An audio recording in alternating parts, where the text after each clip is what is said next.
Bismillahirrahmanirrahim. Assalamualaikum warahmatullahi wabarakatuh. Waalaikumsalam warahmatullahi wabarakatuh. Alhamdulillah.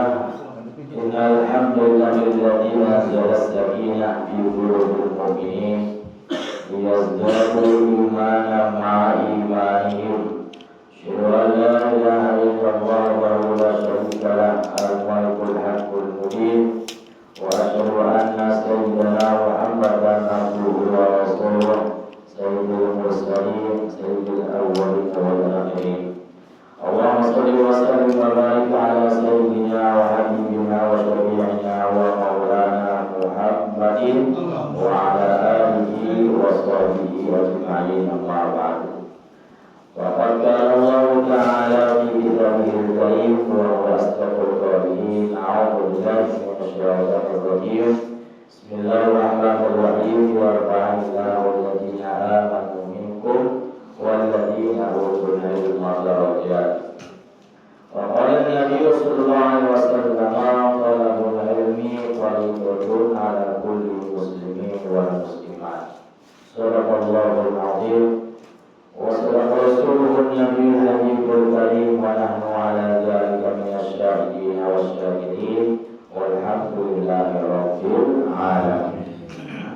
Yang sama-sama kita hormati ketua DPR sekaligus kabarnya oleh DPR Bapak Eko Norwanto, Pak Roni, Pak Sodigil, hadirin hadirat Bapak Ibu sekalian, jamaah salat maghrib, jamaah majelis ta'lim syariah yang saya muliakan, dan tentunya mudah-mudahan lebih dimuliakan oleh Allah Subhanahu wa taala.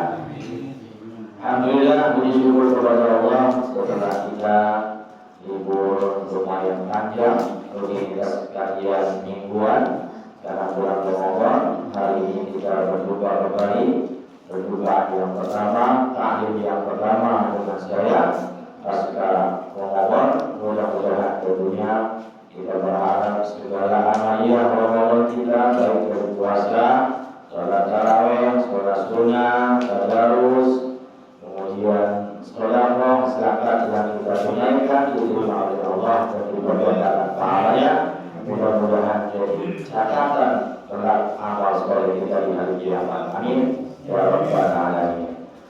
Salawat salam semoga nikmat Tuhan kepada kehadiran junjungan Nabi Muhammad sallallahu alaihi wasallam. Mudah-mudahan kita selalu istiqamah di jalannya, istiqamah untuk sunnah-sunnahnya, dan tentu harapan kita yang paling kita dapatkan adalah surga bersama Rasulullah sallallahu alaihi wasallam. Baik Bapak sekalian, kajian kita Bulughul Maram kali ini adalah tentang bab sholatil aidaini, bab sholat dua hari raya. Coba mana itu? Ada di sini. Bab sholatil aidaini.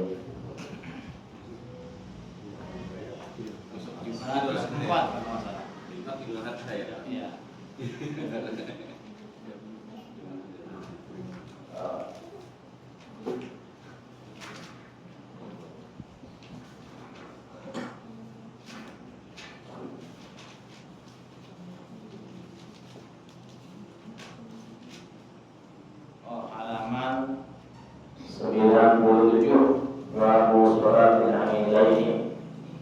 Halaman 97.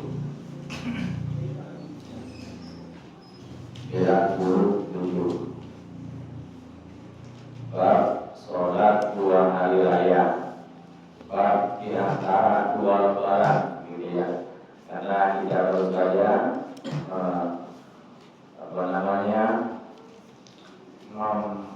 merayakan Idul Fitri.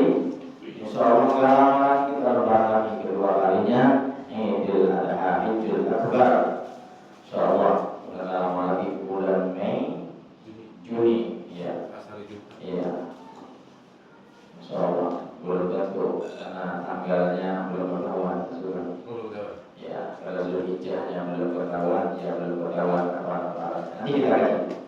Baik jamaah al-Qur'an, kajian kita kali ini adalah walaupun ini dibahas kita pada bulan Agustus karena saya sudah membahas sesuatu yang langsung kita lakukan, jadi langsung dipraktekkan. Jadi bab sholatil Id ini berkenaan dengan bab sholat dua hari raya Idul Fitri dan Idul Adha. Tentunya hadis-hadis yang berkaitan dengan dua hari raya tersebut. Hadis yang pertama, Bismillahirrahmanirrahim. An Aisyah radhiyallahu anha. Enggak usah diikuti dah, kayak TK aja. An Aisyah radhiyallahu anha, dari Aisyah radhiyallahu anha, semoga Allah meridhoinya. Qalat, beliau berkata, Aisyah istri Nabi. Qala Rasulullah SAW, bahwasanya Rasulullah bersabda, Al-Fitru Idul Fitri maknanya yauma, yaitu hari yuftiru berbuka atau makan an-nasu, yaitu kaum muslimin. Jadi Idul Fitri itu artinya hari raya berbuka bagi kaum muslimin, hari raya perayaan makan bagi kaum muslimin setelah sebulan penuh kita nahan lapar dahaga, nggak boleh makan siang, di siang hari nggak boleh minum, nggak boleh bersuami istri berhubungan, kembali dibolehkan di hari itu Idul Fitri atau 1 Syawal. Maka Idul Fitri artinya perayaan di mana orang dibolehkan kembali makan di siang hari, minum di siang hari. Itu Idul Fitri. Jadi termasuk salah satu kebahagiaan bagi orang yang puasa, berbuka atau berlebaran. Jadi memang saat lebaran semua bahagia, walaupun belum tentu semua puasa. Uniknya lebaran gitu, bahkan lebih getol yang nggak puasa biasanya. Beli gadunya lebih semangat, bikin opor ayam lebih semangat, bikin kupat lebih getol. Pas lebaran itu udah marah-marah, makan 45. Ya itu karena saking bahagia. Jadi lebaran itu atau berbuka itu memang janji Rasulullah, dua kebahagiaan bagi orang yang puasa, islami farhatani, yang berumah. Dua kebahagiaan tersebut adalah bagi orang yang puasa mendapat dua kebahagiaan. Kedua kebahagiaan itu adalah yang pertama idza afṭar, ketika dia berbuka atau berlebaran, fariha bi fitrihi, mereka bahagia gembira dengan makanannya. Ya kan ya? Buka puasa, gorengan itu masya Allah, nikmatnya luar biasa. Kalau gorengan kita harus kasih biasa aja kan nikmat, karena kita tadi nggak puasa. Tapi kalau coba-coba naruh buka gorengan di hadapan orang yang mau buka puasa, ya bilang nikmatnya luar biasa. Biar kata kurma itu sunnah saat berbuka, tapi berbuka dengan gorengan hukumnya wajib. Jadi kalah sunnah bukan gorengan. Ya jadi begitu. Jadi bahagianya orang yang puasa itu pertama saat berbuka atau saat lebaran. Walaupun bahagianya orang berbuka itu enggak berjalan lama, enggak sampai lama. Nahan haus lapar itu kita 14 jam. Enggak? Dari jam 4:30 sampai jam 6 sore. Kurang lebih segitulah. Nahan lapar dahaga itu sampai 14 jam. Tapi hilangnya kenikmatan saat berbuka itu enggak lebih dari 14 menit. Ya kan? Enggak lebih dari itu. Habis itu udah buka, udah hilang nikmatnya. Gorengan yang begitu enaknya luar biasa, gak lama dilenyap, pegang udah. Coba aja makan seenak apapun, kalau ada buahnya bilang enak. Karena durasi nikmat dunia itu gak berjalan lama. Apa maksudnya? Maksudnya ketika kita dititipkan kebahagiaan oleh Allah, saat kita diberikan harta oleh Allah di dunia itu, jangan sombong, biasa aja. Toh menikmati kekayaan yang kita kumpulkan berpuluh-puluh tahun itu gak lama, macam masuk enggak. Berdikari lulus SMA, kuliah ya kan, kerja sampai sekarang kita udah kaya, udah kaya sekarang, ya kan. Ntar lagi pensiun, ya kan. Pensiun kan 55, macam pengambil ini kan 55 udah kaya 55 tahun. 60 mati. 63 itu orang Nabi umpama sama. bahwa nikmat dunia itu gak panjang, benar? Makanya nggak usah, biasa aja deh. Kalau Allah titipkan kekayaannya biasa aja. Kok nggak lama kok dinikmati. Kita puluhan tahun batang-panting kerja ngumpulin kan, jadi pejabat kita sebegitu getolnya, biar punya jabatan tinggi, biar usahanya sukses. Sampai siang jadi malam, malam jadi siang. Kagak lama nikmatinya. 55 pensiun, 63 mati. Berarti berapa tahun? 8 tahun.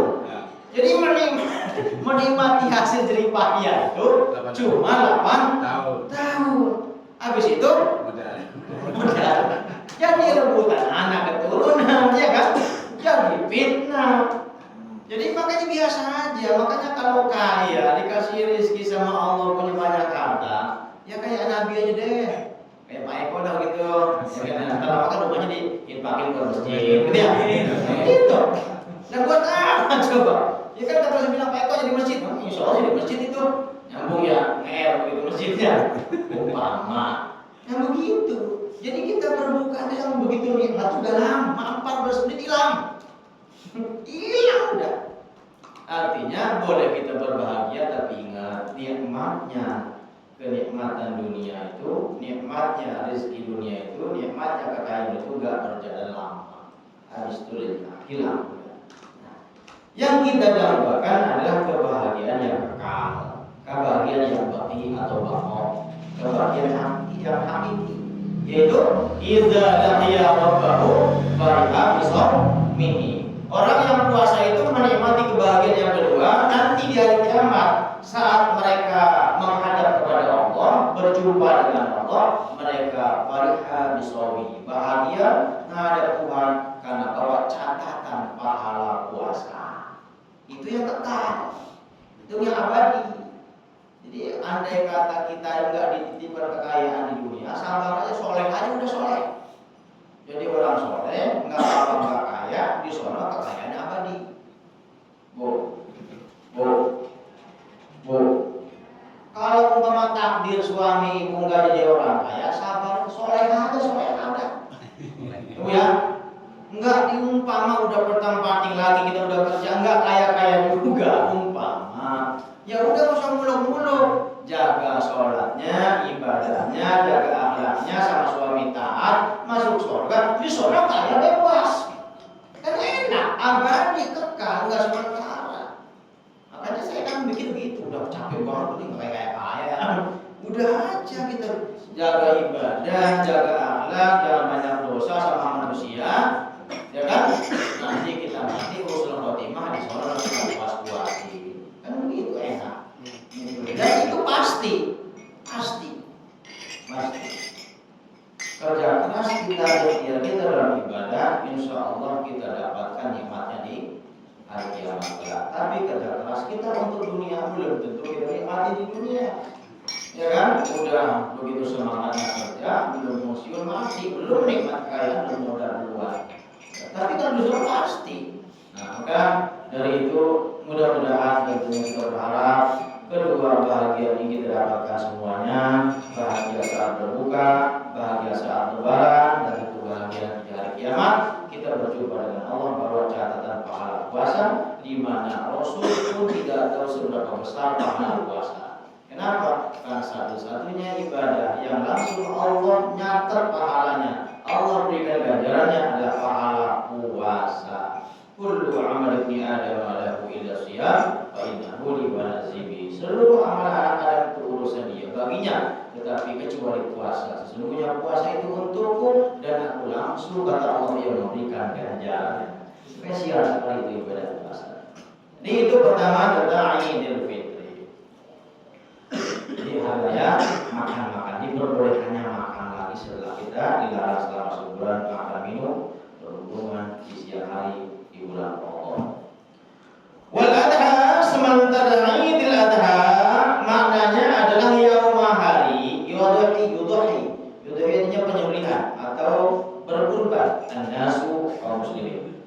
Jadi Idul Adha artinya bermakna hari raya kurban, hari raya penyembelihan.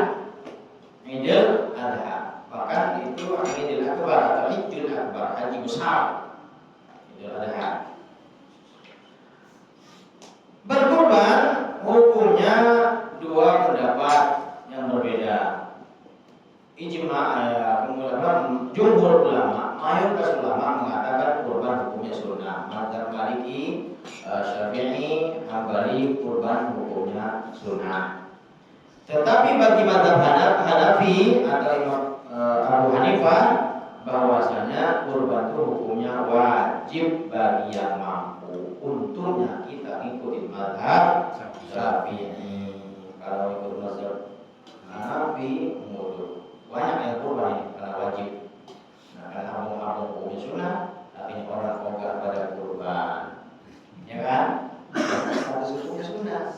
Sunnah kan dilakoni dapat pahala, enggak dilakoni dapat dosa. Ya, kan gitu ya. Akhirnya itulah. Maaf, kadang-kadang kita culas, Pak. Culas dalam ibadah itu memang dasar sosok ya.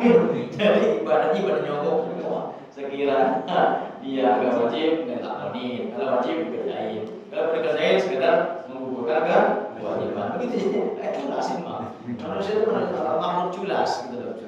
Baik, kita bahas status hukum dulu tentang kurban. Memang kurban itu mazhab kita Syafi'i hukum sunnah. Betul, Maliki pun sunnah, Hambali pun sunnah. Tetapi ya ibadah itu jangan melulu melihat status hukumnya. Abong-abong tahu apa sih? Mentang-mentang hukumnya sunnah diremehkan. Kan begitu? Mentang-mentang hukumnya sunnah, enggak begitu getol melakukan. Karena macam tarawih itu begitu. Ya kan? Karena hukumnya sunnah. Coba kalau saat itu malam keempat nanti datang lagi tarawihan. Datang Jibril menyampaikan ayat wajibnya tarawih. Modal kita, Pak. Modal kita. Tukang bodoh semua. Untungnya Nabi tahu bahwa kapasitas umatnya untuk ngambek. Ya kan ya? Nabi Muhammad, Nabi kita tahu, begitulah hebatnya Rasulullah. Tahu keadaan umatnya. Umatku tuh entar nggak bakal sesemangat para sahabat. Umatku nggak sebetul sahabat Nabi yang kalau tarawih nggak pakai pulang. Itu sahabat Nabi. Kalau tarawih nggak pakai milih-milih. Sahabat Nabi kalau tarawih nggak lihat imamnya mana cepat mana lemot. Itu sahabat Nabi. Kalau sahabat saya, ya milih-milih rakaatnya, milih-milih imamnya, ya kan milih-milih bilalnya, kepanjangan gitu ya. Makanya kemarin saya mau lupa tuh bilal dia kurangin dikit gitu kan, saya kelupaan. Insyaallah tahun depan kurangin bacaan bilalnya, karena ada yang komplain kelamaan bilalnya katanya, karena pengen buru-buru window. Tarawih itu sebenarnya kan rohatun, santai, menyenangkan. Marawah artinya sholat yang ada istirahatnya. Kenapa ada sholatnya? Karena memang terlalu santai. Sebenarnya saya tuh pengen baca pelan itu Pak Rigin. Bukan saya pengen cepat Pak Rigin. Pengen. Bismillahirrahmanirrahim. Asik. 23 rakaat. Asik. Al-Maghdubi alaihim waladdallin. 23 rakaat. Bismillahirrahmanirrahim. Yasin. Pengen begitu sebenarnya, tapi kan nggak mungkin kan, nggak mungkin pada ngikutin saya, ya kan? Makanya saya ngalah. Ya udah bacain aja dah yang pendek-pendek. Kulhu aja, yang kulhu aja bacaannya. Al-Takasur kulhu, wal asri kulhu, wailul kulhu, alam taro. Pulang-pulang Angin. Mau ya tahan dulu bentar, gitu ya.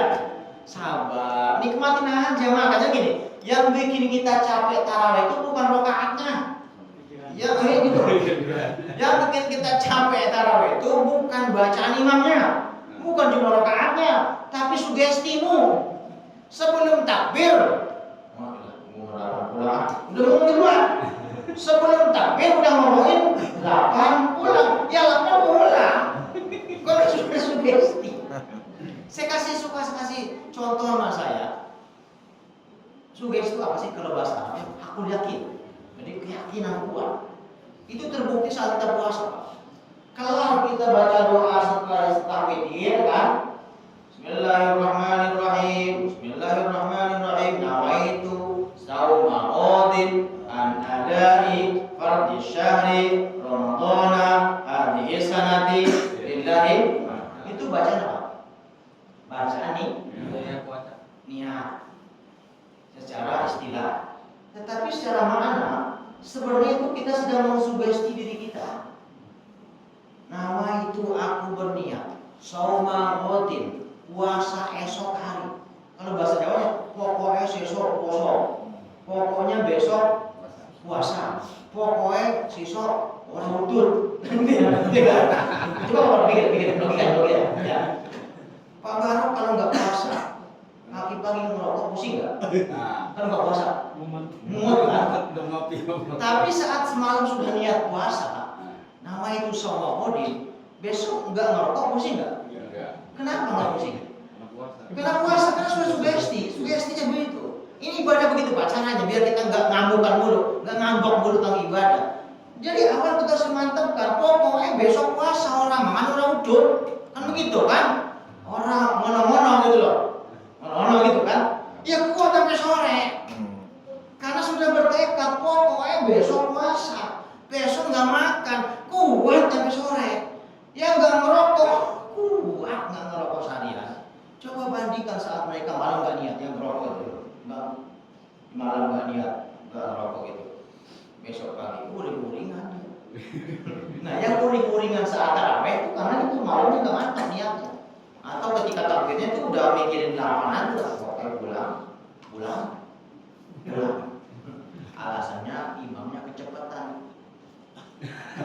Benar, itu alasan itu. Karena imam cepat kan, gitu ya. Oke, besok saya pelanin, ingin tahu. Kita pulang nggak? Pulang. Makin cepat pulangnya. Kemarin 8, besok 4 rakaat pulang. Serba salah. Bukan emang masalahnya bukan di bacaannya. Ibadah apapun bukan karena kaifiyahnya, tata caranya. Bukan. Yang membuat orang itu berat, angel, tenanan. Kayak orang Jawa yang mau itu. Benar nggak sih mau itu? Ya kan? Benar ya? Ngarang-ngarang kayak saya mah. Yang bikin berat ibadah itu bukan masalah caranya, durasinya, bacaannya, bukan itu. Tapi sugestinya nggak disusun, gitu Pak. Bahwa ibadah itu ringan, ibadah itu enak. Kalau kita sudah sugesti ibadah itu gampang, ya gampang. Contoh deh, sholat 5 waktu, segitu cepatnya hanya 5 menit, ya. Tapi ada nggak yang nggak sholat? Ada. Kalau kita hitung-hitung, orang Islam tuh banyak yang sholat apa banyak yang nggak sholat? Enggak. Padahal berapa lama sholat? 5 menit kan? 5 menit kali 5 cuma 25. Iya kan 25 menit sehari semalam. Waktu yang Allah kasih berapa? 24 jam, enggak 1 jam kan ibadah itu pas sehari semalam. 8 jam buat kerja nyari duit, 8 jam buat istirahat kecapean. Bisa berapa jam? Bisa 8 jam, 6 jam buat mancing. Bisa 2 jam. Iya kan maksud saya apa? Masa ya sholat 5 waktu nggak kuat? Kan?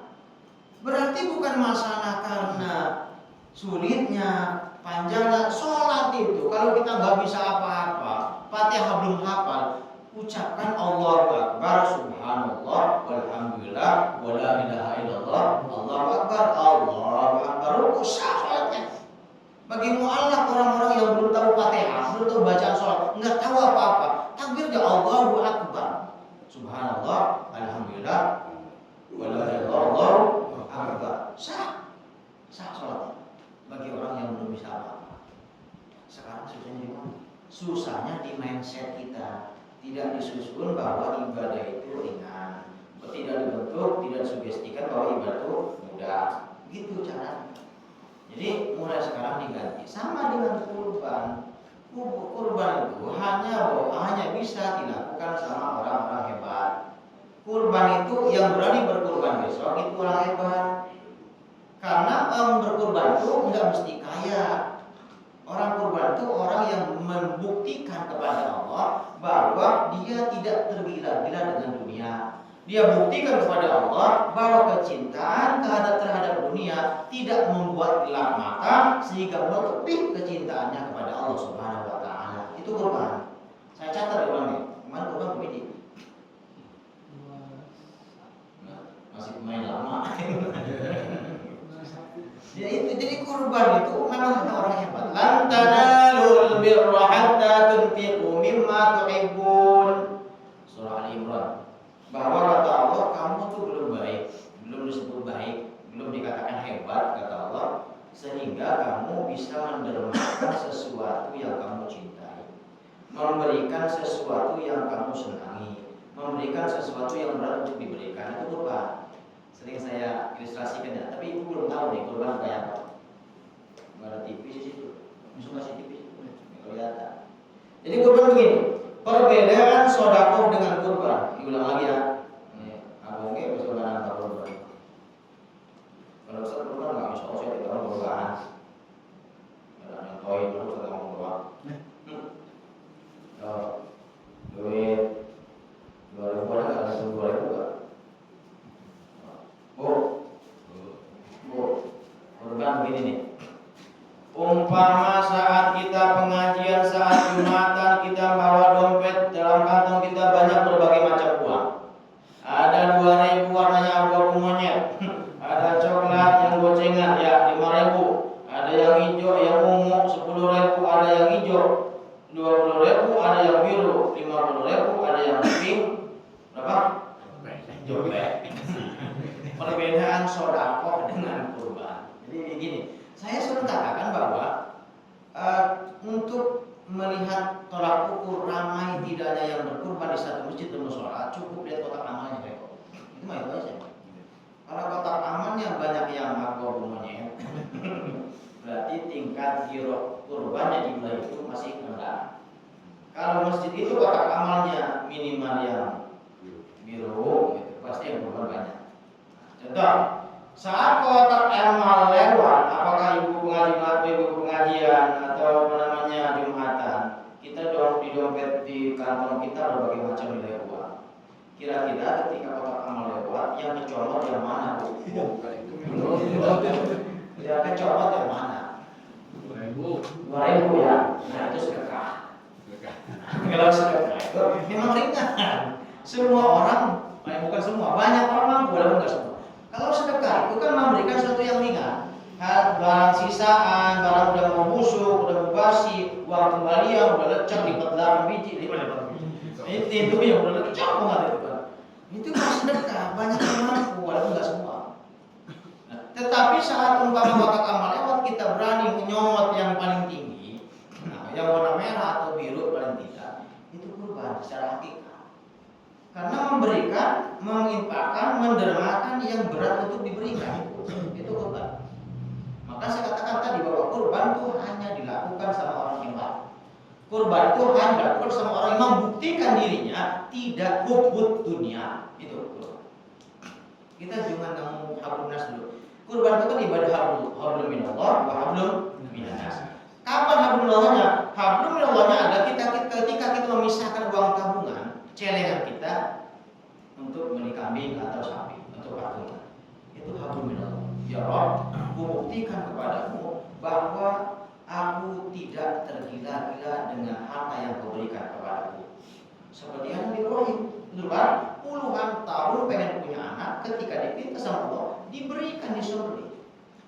Maka kalau dibandingkan antara syariat Nabi Ibrahim dengan syariat Nabi Muhammad itu nggak ada apa-apanya, Pak.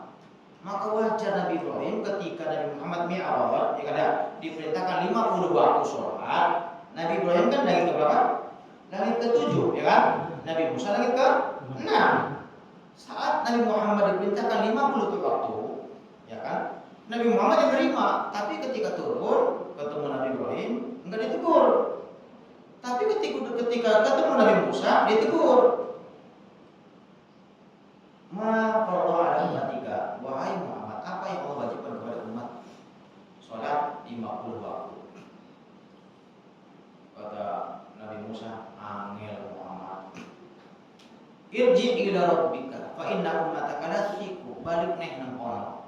Balik lagi aja Muhammad, kata Nabi Musa. di langit ke-6. Nah, karena umatku nggak bakal kuat sholat 50 waktu, boro-boro 50 waktu, 5 waktu aja angel tenanan. Nah, jadi pertanyaannya, kenapa kok Nabi Ibrahim cuek? Ya kan? Nabi Ibrahim gak tegur. Padahal yang paling pertama bertemu saat beliau turun kan Nabi Ibrahim itu. Tapi beliau gak tegur. Kenapa? Tibang sholat mah kecil, cemen, walaupun 50 waktu. Lah saya nyembeli anak syariatnya berat, maka beliau sebut dengan Khalilullah. Begitu loh. Jadi saya ulangi bahwasanya kurban itu memang perkara berat, bukan perkara main-main. Hanya orang hebat yang bisa melakukan. Orang kaya belum tentu. Walaupun hartanya banyak, belum tentu dia berani mendermakan kekayaannya yang pada hanya 3 juta rupiah. Itu pun setahun sekali. Jadi kurban itu memang ibadah yang sangat luar biasa.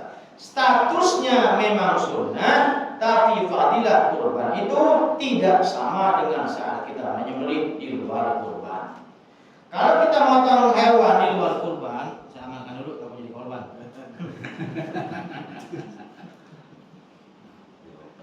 Amal hewan korban. Bagaimana itu?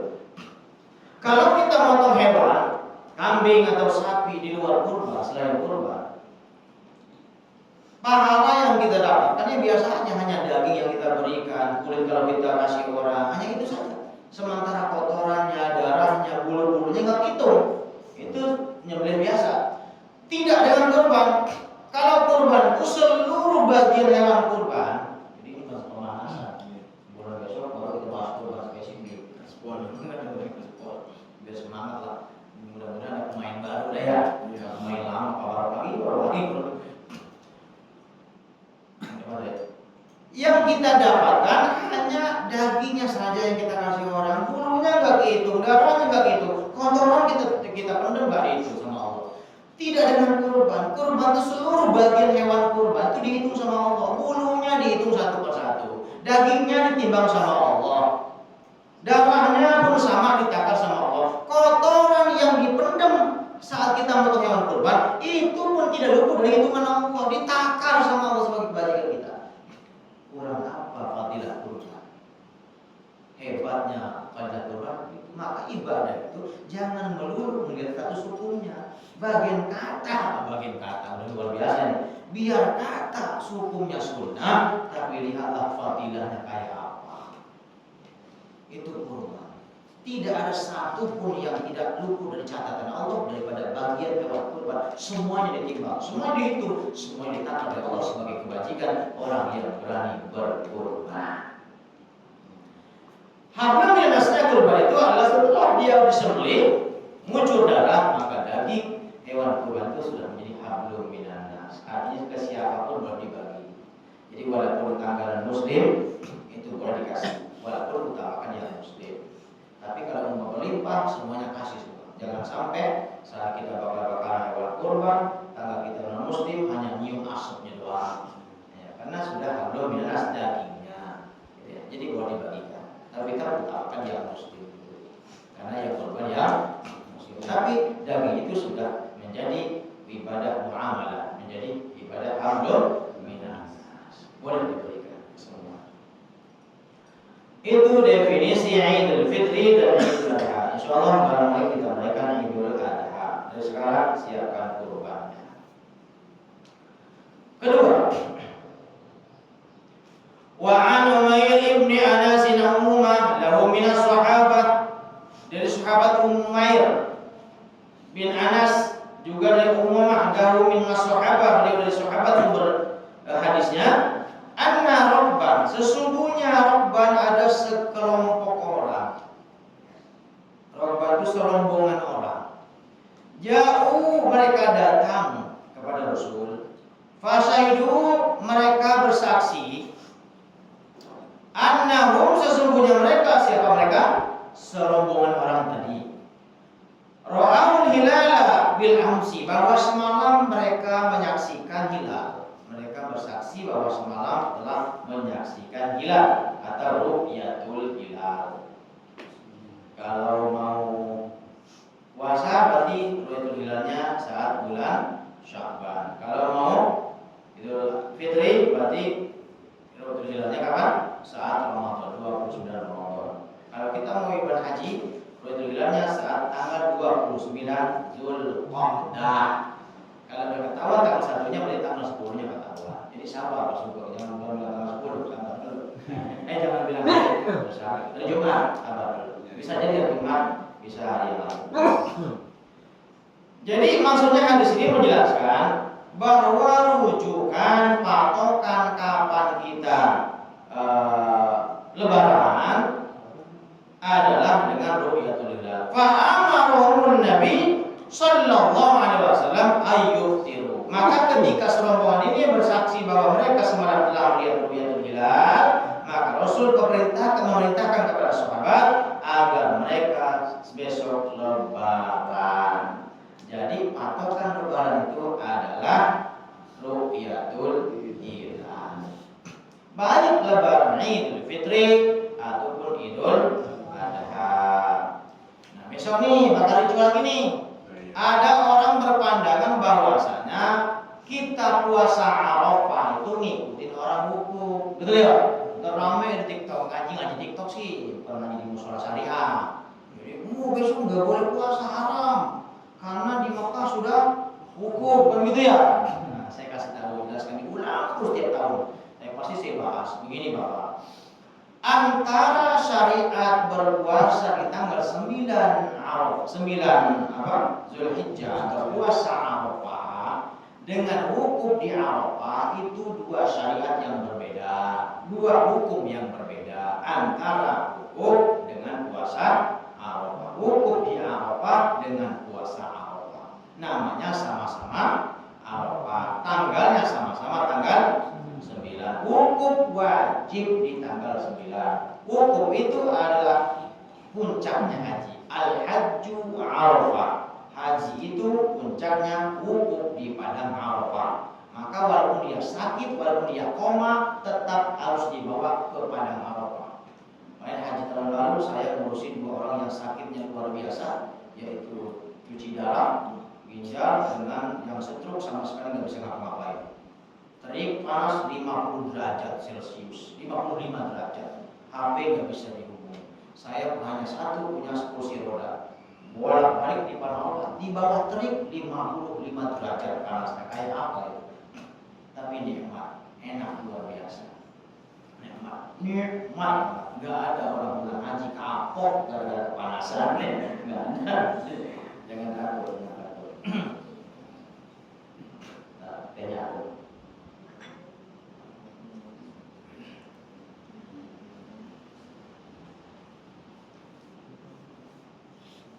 Saya ulangi, tidak ada kaitan bahwasanya patokan kapan berpuasa itu ngikutin kapan orang wukuf saat berhaji.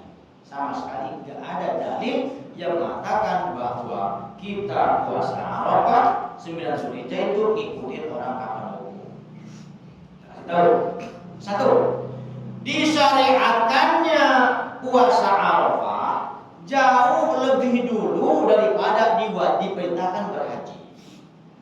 Saya ulangi, diperintahkannya puasa Arafah, puasa di tanggal 9 Zulhijjah itu diperintahkan jauh lebih dulu daripada syariat berhaji. Paham? Artinya zaman Nabi dulu saat orang-orang puasa Arafah, ada yang haji enggak saat pertama kali? Belum kan? Lah kenapa sekarang puasa Arafah kudu ngikutin hukum? Itu satu. Paham? Jangan TikTok, kalau TikTok nggak begini, jelasinnya nggak begini, nggak begini. Kalau ibu bapak ibu baca TikTok, dengar TikTok nggak kayak begini penjelasannya.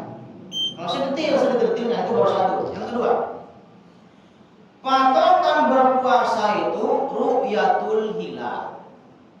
Patokan kita kapan kita wukuf juga ru'yatul hilal, karena dua-duanya harus ditentukan kapan penanggalannya. Kan begitu, ya kan?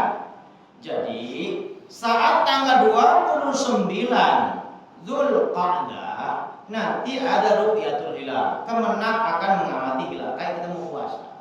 agar menentukan kapan tanggal 1 Zulhijjahnya, ya kan, betul? Nah, di Mekah juga, di Arab juga sama. Mereka tanggal 29, Isbat juga mengumumkan juga kapan tanggal 1-nya. Masalahnya antara Arab Saudi tempat orang berhaji dengan tempat kita di Indonesia yang kapan nunggu-nunggu kapan puasa Arafah, itu negaranya, baldanya, matlahnya berbeda.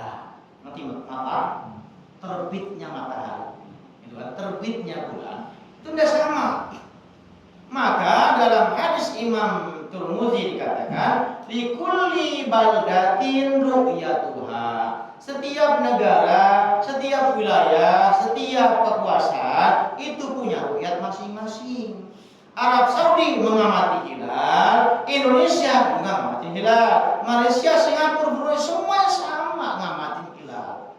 Nah, mereka sama puasanya tanggal 9, hukumnya tanggal 9, tapi tanggal 9-nya bisa saja sama harinya, tapi juga berpotensi berbeda hari walaupun tanggalnya sama-sama tanggal 9. Paham sampai di sini? Jadi jangan takut, umpama kita tanggal 1-nya duluan atau belakangan, ternyata nanti nggak bersamaan dengan hukum, nggak usah galau. Karena rujukan kita matlah di negara kita. Kemenak sudah mengumumin tanggal ini bahwasanya Zulhijjah digenapkan 30 hari. Karena hilal nggak kelihatan karena ketutup sama kasbah. Umpama. Berarti Zulhijjah qadanya 30 hari, berarti tanggal 10-nya mundur ke sana gitu, Pak. Karena dalam jumlah hari dalam kalender Hijriah itu kan, kalau enggak 29, 30. Kalau enggak 30, 29 harinya. Maka jumlah bilangan bulan, jumlah bilangan hari dalam sebulan dalam Qamariyah itu atau Hijriah itu beda-beda. Dan bedanya cuma 2, 29, 30, 29, 30, 30, 29. Biasanya begitu. Kalau bulan ini 29, bulan besok 30. Kemarin kan? Begitu terus. Nah, beda dengan Syamsiah, beda dengan Masehi. Masehi ada yang 28, ada yang 29 harinya, ada yang 30, ada yang 31, ada yang 32. Iya, Masehi kan? Nah, iya bulannya bulan 13. Itu gaji ke-13 apa? Iya. Iya kan PNS apa tuh? Bini kabar gaji ke-13. Karena Masehi kalau di Qamariyah itu enggak ada. Nah, maka besok enggak usah galau, enggak usah takut dosa. Memang haram hukumnya berpuasa saat orang sudah lebaran. Salah satu puasa yang diharamkan adalah saat Idul Fitri, Idul Adha. Tapi kan kita berpuasa bukan ikuti Indonesia. Bukan ikuti Arab, ikuti Indonesia. Biarin aja Arab lebaran duluan. Tapi kita kan ikuti Indonesia. Betul? Kecuali bapak ibu puasanya di Mekah, maka kudu ngikutin Mekah. Atau kebalikannya, haji harus tanggal 9. 9 mana? 9-nya Arab, karena Ka'bahnya di Mekah bukan di Bogor. Gitu loh. Paham ya? Ya usah galau lagi, kena. Sebenarnya ini kaji kelas tinggi nih. Ustadz aja kemarin saya pernah kesel banget sama Ustadz siapa tuh yang berceramah, yang apa tuh siapa namanya itu, saat berhaji dia TikTok, haram hukum puasa, kami sini sudah hukum, gak bener, udah salah ngomong hadis al-hajjul Arafah, salah ngomong itu. Makanya pas pulang dibully kan, maka jangan sok tahu dulu, kalau bukan ahlinya, nggak usah ngomong fikih, belepetan dah. Walaupun penceramah terkenal, kalau nggak paham fikih, jangan jelasin fikih, entah berantakan. Fikih itu dinamis, fikih itu ilmu yang logis, rasional, masuk akal, dan harus butuh dalil. Referensi, nggak boleh ngarang-ngarang menurut saya, katanya, nggak boleh fikih begitu. Fikih TikTok ya, fikih YouTube ya. Udah ngaji udah berpuluh tahun sama ustadznya berubah gara-gara TikTok. Nggak boleh. Jadi jangan pernah ada khawatir kalau kita memang tinggal di Indonesia, maka puasa Ramadan, puasa Arafah, puasa apapun Ayyamul Bid, ikutilah penanggal di Indonesia karena kita baldahnya, matlahnya di Indonesia. Itu enggak masalah, sama-sama tanggal 9,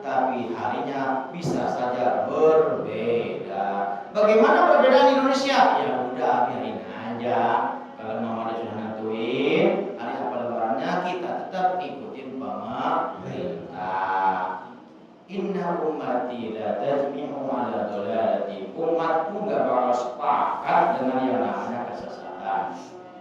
Fa idza ra'aitum ikhtilafan, kalau kamu melihat perbedaan pendapat, perbedaan fikih ya, maka fa'alaikum bisawadil awam, ikutilah mayoritas. Ini buat orang nih, buat orang yang suka bimbang nih. Kata Rasul, umatku nggak bakal sepakat dengan yang namanya kesesatan. Contohlah umpama, dianggapnya puasa kalau nggak bareng dalam hukum sesat, haram kan ya? Umat Nabi itu nggak bakal sepakat kata Rasul terhadap kesesatan. Idza ra'aitum ikhtilafan, kalau kamu lihat perbedaan, yang mana? Fa'alaikum bisawadil azam, maka bagimu ikutilah yang mayoritas. Ini rumusnya nih. Jangan ikutin yang minoritas. Kenapa? Karena mayoritas pasti didukung ulama yang mayoritas. Minoritas pasti didukung oleh ulama yang minoritas. Sama dengan ikhtilaf 4 mazhab juga sama. Macam kurban tadi kan, 3 ulama mengatakan hukumnya sunnah, 1 ulama hukumnya wajib. Kita hormati yang wajib, tapi kita lebih condong yang 3, ya kan?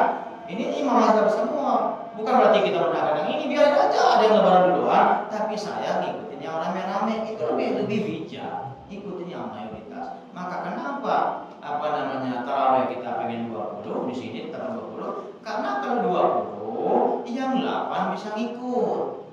Kalau yang 8 diterapkan di mushola ini, yang 20 kemanain? Bijak nggak? Kalau nggak paham tentang dalil yang saya berusaha menjelaskan tentang dalil 20 rakaat, pengen diubah-ubah lagi. Gini ngomongnya udah, ini kereta jurusannya Surabaya, mau turun di Cikampek, Tegal, Mojokerto, kan? Silakan. Ini tarawih 20, jangankan 8, 2 rakaat bapak pulang itu masalah. Kan begitu, bijak kan? Ya. Udah bijak banget yang diterapkan 20 itu bapak. Jangan komplain lagi. Iya kurangin 8 aja biar rame. Ibadah kan kita nggak jadi rampak. Ya, betul nggak? Urusan yang mau dijelasin masih nggak paham 8 ngambek itu biarin aja. Tapi ini nakodanya, masinisnya tetap masinis jurusan Surabaya. Logis nggak? Fikih begitu menjelaskan pak. Jadi masuk akal. Iya juga. Kan 8 kita terapkan, yang 20 berutuh. Jurusan di rumah yang malas, ya kan? Udah banyak sisanya. Coba kalau yang 8 kurang 3 rakaat mau di situ nggak apa-apa, di rumah juga bisa timbal 3 rakaat. Coba kalau 8, sisanya banyak banget pak. Ya kan? Nah itu maksudnya sama dengan perbedaan pandangan tentang puasa. Apakah ikutin Mekah atau Indonesia? Ikutin Indonesia karena negara kita ada pemerintah yang bertanggung jawab menentukan kapan kita mulai puasa atau lebaran, kecuali di negara yang muslimnya minoritas atau enggak ada kemenangnya, maka puasanya ngikutin atau lebarannya ngikutin negara tetangga terdekat. Umpama nih, di Indonesia banyak yang kafir, umpama ikutin Malaysia boleh, ikutin Singapura boleh, umpama. Tapi kalau negara kita sudah mengakomodir, udah ada orang-orang ditunjuk untuk mandang si hilal, 100 berapa orang tuh kan yang disumpah, itu aja udah nggak usah ngoyo-ngoyo tenanan, ngikutin TikTok lagi, Ustaz gimana hukumnya? Kan haram puasa saat lebaran. Nah iya kan mereka yang lebaran, kita kan belum. Begitu cara pikir rasional. Demikian saya rasa tentang menetapkan kapan kita puasa, kapan lebaran. Ikuti saja pemerintah yang sudah tentu punya ilmu, punya wewenang untuk menjelaskan kepada masyarakatnya kapan kita mulai puasa dan kapan kita mulai lebaran. Demikian dari saya, barangkali ada pertanyaan silakan dipertanyakan. Wallahu a'lam bishawab.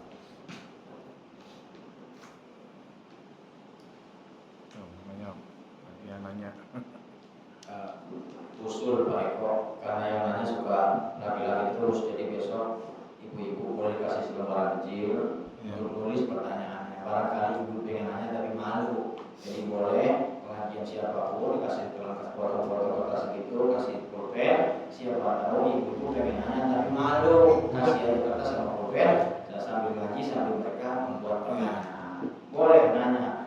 urusan pribadi, ilmu tentang pribadi, atau juga boleh nanya titipan, tapi jangan dibiasain membawa pertanyaan titipan kayak calo. Jadi kalau nitip pertanyaan, geret aja setelah kesini ngaji Pak, ngaji Bu, jangan nitip gitu.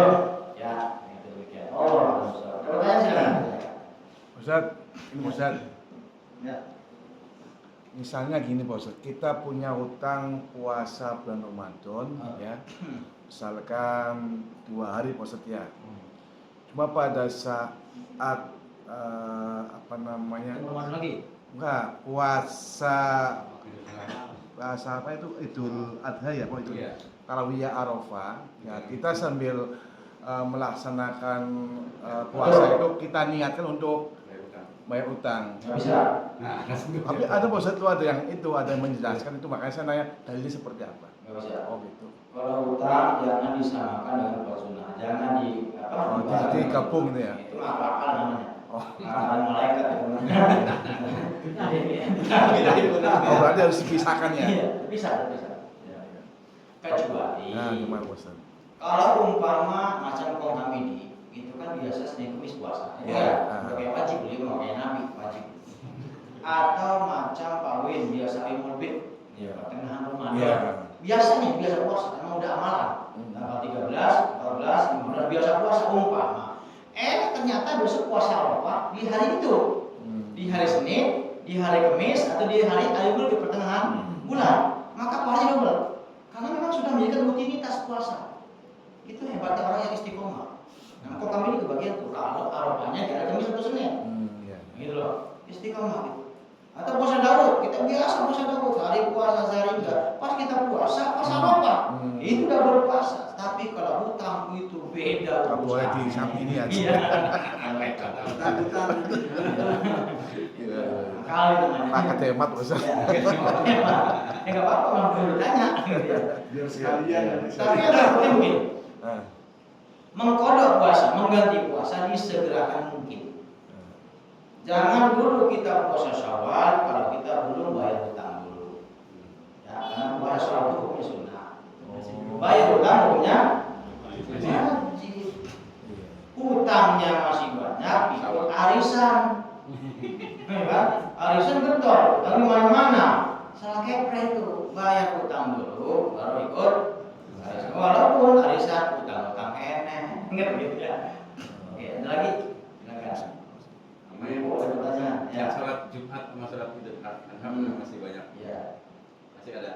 Ya, berbarengan antara Idul Adha atau Idul Fitri dengan hari Jumat, kan begitu? Ya, Idul Adha itu juga kan. sama. Ya, berbarengan dengan hari Jumat, ya kan? Udah pernah dijelaskan ya, Pak? Iya. Tapi nggak tanya lagi aja deh. Lupa. Memang ada hadis nanti bulan depan kita khusus bahas tentang Idul Adha dan terus kita bahas tentang sholat Id berbarengan hari Jumat. Memang hadisnya demikian. Zaman Nabi itu saat Id itu berbarengan dengan hari Jumat. Maka pilih salah satu. Jumatan saja tanpa Idul Adha atau Idul Adha tanpa Jumatan. Dan kebanyakan adalah mereka Idul Adha, Id tapi nggak perlu Jumatan. Jadi status hukum Jumat itu bukan wajib tapi sunnah. Kan begitu ya? Karena Jumatan kalau Id kan pagi soalnya kan, Jumat kan siang. Jadi ada di zaman Nabi cerita seperti itu, soalnya hadisnya bahwa ketika Id itu berbarengan Jumat, maka tidak diwajibkan, diberikan rukhsah, keringanan untuk tidak sholat Jumat. Paham? Paham. Begitu dalilnya hadis. Tetapi ada yang salah kepre. Ada yang tidak paham kontekstual hadisnya, inti makna hadisnya. Karena mereka tidak paham, enggak dijelaskan tentang asbabul wurud keluarnya hadis itu. Paham? Kenapa terjadi seperti itu? Kenapa Nabi memberikan rukhsah enggak perlu Jumatan? Yang mau silakan mansya, yang mau silakan Jumatan, enggak juga enggak apa-apa. Begitu. Jadi sunnah status hukumnya. Kalau Jumat itu berbarengan dengan sholat Id atau hari raya Idul Fitri atau Idul Adha. Begini, asbabul wurud hadis itu adalah orang-orang Badui. Tahu orang Badui ya? Suku pedalaman. Dulu waktu kami haji itu lewat ke orang Badui di gunung-gunung tinggal. Mereka biasanya itu jadi pengembala atau mereka peternak madu parah gitu kan. Orang Baduy itu kaya Pak. Mobil yang paling Lexus tuh Pak. Itu buat ngamun onta, ngamun. Mahal itu. Pakaiannya compang cantik, tapi mobilnya luar biasa. Tapi mereka tuh biasa aja, nggak kelihatan kaya. Rumahnya bedeng gitu, tapi mobilnya luar biasa. Kayaknya tenanan, kaya beneran. Long story dulu apa namanya kambing-kambing dam haji itu kan dari mereka yang kayaknya minta ampun. Duitnya berseri-seri, tapi biasa aja. Nah, jadi orang Baduy zaman Nabi itu ketika mereka mau sholat Id, jadi mereka 2 hari atau 3 hari sebelum Id udah jalan dari pedalaman Pak, dari kampungnya kayak orang Baduy dalam itu, dan tidak ada kendaraan. Jadi berhari-hari mereka untuk ke masjid, ke Madinah. Nggak ada kendaraan, nggak ada motor Mio, motor Beat nggak ada. Pakai onta, kadang ditaikin, kadang ditenteng ontanya. Jadi ada sobat mereka, jadi ya udah nggak apa-apa kalau sholat Id nggak perlu Jumatan. Asbabul wurudnya hadis itu. Masa kita mau samain yang kita tinggal mukimin di sini, ya kan ya? Sholat Idnya kelar, nggak ngapa-ngapain saat Jumat, masa nggak Jumatan? Masjid itu kan mantap, kan angel. Ini terjadi, ada distorsi di Taman Kebayoran dulu pernah saya ngajar di situ dulu. Itu. Jadi pas sholat Idul Adha, apa Idul Adha itu? Berapa Jumat? Pas sholat Jumat Idul Adha, yang Jumatan jalan, yang nggak Jumatan motong ngacak daging di teras masjid. Kan geblek kemana-mana gebletnya Pak. Nantangin seakan-akan mereka nggak wajib gitu loh. Ya sampai kalau bilang nggak wajib nggak gitu juga kali. Ya tunggu dulu orang keluar Jumatan. Saking nunjukin eksistensinya nih, kami itu nggak wajib kok Jumatan. Saking gitunya. Sama dengan orang sholat yang garuk-garuk. Ya, lihat. Mereka tuh bukan gatal Pak, nunjukin ke kita nih, gue nggak batal, Kamu tahu? Saya kasih tahu rahasianya, Pak Dikit tahu. Jadi mereka garuk tuh nggak gatal, cuma tanya, nggak enak gatal Pak? Enggak gatal. Cuma mereka tuh pengen beda dengan kita, nunjukin kalau saya itu beda sama sampean. Kalau sampean kan apa? Usul kan, kalau kami enggak apa-apa, aku garuk-garuk gitu nggak apa-apa tuh gitu. Jenggot sama 3 biji, ayo itu bukan gatal. Nunjukin ke kita bahwa kami beda dengan kalian. Itu kalau mau tahu rahasia. Ini rahasia yang dimana sama-sama. Biar paham nggak ikut-ikutan macam Bahidir dulu. Jadi mereka sebenarnya ini contoh itu kan naus jadi ribut Pak. Orang lagi khutbah Jumat nyacakin tulang di teras masjid petak. Jadi kacau begitu cerita. Kenapa? Karena yang mereka dapatkan itu bukan ilmu tapi doktrinasi. Tahu nggak bedanya ilmu dan doktrin? Ilmu tidak pernah seorang guru mengatakan jangan ngaji ke saudara saya, nggak pernah. Itu doktrin. Saya pernah nggak jangan ngaji di sana ya? Kalau yang ngaji sarungan, peci hitam itu nggak sah jadi imam. Peci hitam nggak sah jadi imam. Iya, peci hitam nggak sah jadi imam. Pecinya doang. Mengkotak-kotakin. Pokoknya jangan ngaji sama yang ini. Di kita harus nawal jamaah nggak pernah ngebatasi ngaji dengan siapapun. Kalau mereka eksklusif, apa namanya bahasanya, liko. Boleh begitu. Semakin banyak guru yang ngajarin kita, semakin bijak kita menyikapi perbedaan. Pegang omongan saya. Semakin banyak kita bergaul dengan siapapun, maka kita semakin dewasa dalam bertindak. Tapi semakin kuper kita nggak bergaul dengan siapapun, semakin merasa benar, seakan-akan yang lain salah semua. Maka banyakin ngaji, banyakin bergaul agar kita tidak menjadi orang manusia kuper yang mainnya kurang jauh, kopinya kurang kental. Mana ya? Begitu Pak. Ya, jadi tetap kita ada walaupun ada rusuh, ya pakai itu tetap Jumatan saja. Toh masjidnya depan mata, kita nggak kemana-mana. Nah kalau kita sedang di perjalanan memang rusuh. Jumat itu nggak wajib bagi orang yang musafir. Baduy kan musafir, ya kan? Baduy kan rumah jauh rumahnya. Mereka nggak wajib Jumatan. Al-Jum'atu haqqun wajibun ala kulli muslimin illa arba'ah. Jumat itu hukumnya wajib bagi setiap muslim kecuali 4 golongan yang tidak wajib Jumatan. Nama 1 5. Di hadis yang 1 arba'ah, yang 1 khamsah. Pokoknya kita hitung 5 ada yang tidak diwajibkan Jumatan. Catat nih. 1. Yang tidak diwajibkan Jumatan adalah abdul mamluk, hamba sahaya. Budak tidak wajib Jumatan. Ausobiyun atau anak-anak yang belum balik itu enggak wajib Jumatan. Imro'atun, perempuan juga tidak wajib Jumatan. Tapi di Mekah Madinah perempuan ikut Jumatan sah dan enggak perlu sholat zuhur. Kemudian maridun, orang sakit nomor 4 juga enggak wajib Jumatan. Tapi kalau orang sakit maksa Jumatan sah Jumatnya, enggak perlu zuhur lagi. Yang kelima, musafirun atau orang yang sedang dalam perjalanan, musafir enggak wajib Jumatan. Dan tadi kenapa orang musafir diberikan rukhsah enggak Jumatan? Memang mereka orang baru pedalaman dan mereka tidak diwajibkan sholat Jumat. Nah, kita mukim libur, kenapa enggak Jumatan? Akan tetapi yang 5 golongan tadi, baik yang hamba sahaya, anak-anak, perempuan, orang sakit, musafir, mereka tetap Jumatan, maka Jumatnya sah, tidak perlu lagi sholat zuhur. Tapi di kita mungkin sesuatu yang tahu, kalau emak-emak ikut Jumatan, pasti dikata sesat bid'ah. Boleh saja perempuan Jumatan. Demikian jawabannya. Cukup ya? Cukup, Ustaz. Mudah-mudahan manfaat dan barokah dan tentunya diamalkan apa yang saya sampaikan. Al-Fatihah.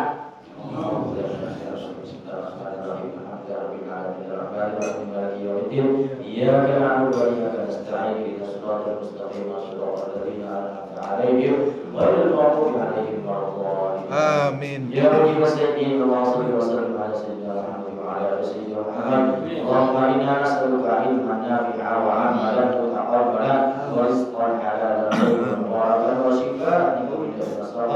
ربنا تقبل منا إنك أنت السميع العليم وتب علينا إنك أنت التواب الرحيم. ربنا آتنا في الدنيا حسنة وفي الآخرة حسنة وقنا عذاب النار. وصلى الله على سيدنا محمد الحمد لله رب العالمين.